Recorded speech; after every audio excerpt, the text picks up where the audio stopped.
Alright, so welcome. This is our final project video for Team 12. The goal of this project was to create a data logger that can go on your vehicle. So as long as you've got a USB outlet in your car, you can pretty much get basic data for your car for speed versus time. My name is Tucker. And my name is David. Alright, so some parts needed for this project. The main one that you really need is going to be a Raspberry Pi. We recommend a Pi 3 or a Pi 4. The 2 or the 1 will probably be fast enough. Another major thing you're going to need is a GPS. That will be linked on your class's Canvas account. And then that should be it for that.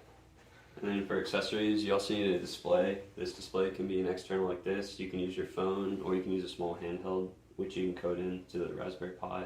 You also need a keyboard, something preferably with some sort of touchpad built into it, so you can use the Pi while you're logging data in the vehicle.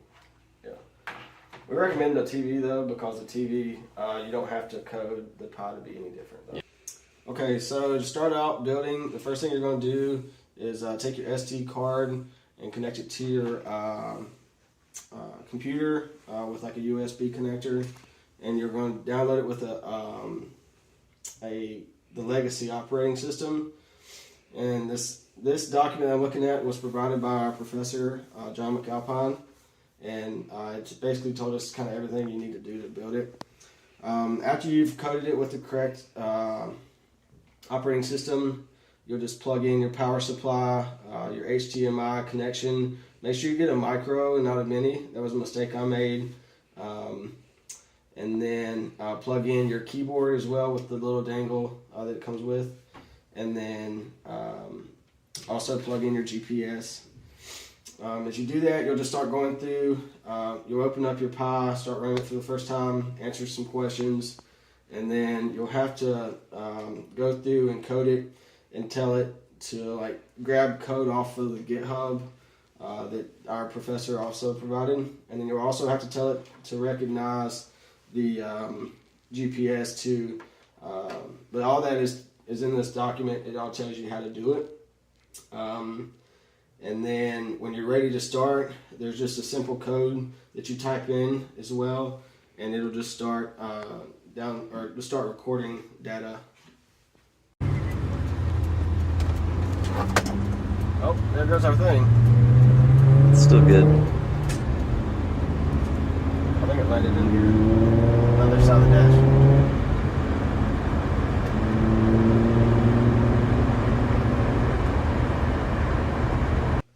Alright, so after you collect data, it'll save it as a text file, and you can just email it to yourself off of the Pi.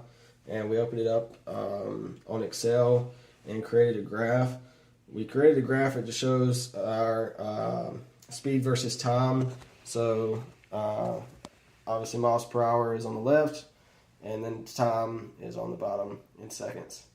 And then on the left you can just see all of the data that it collects. There's just tons and tons of different data that it collected. And so this was our first run. Our first run was a little bit slower. We were just going down like 40 and 50 mile per hour zones. And then this long time we were stopped, this was at a stoplight. And then we started to go hit another stoplight and then continued to increase speed after that. And then we turned around and stopped. So that's kind of what the data's showing there.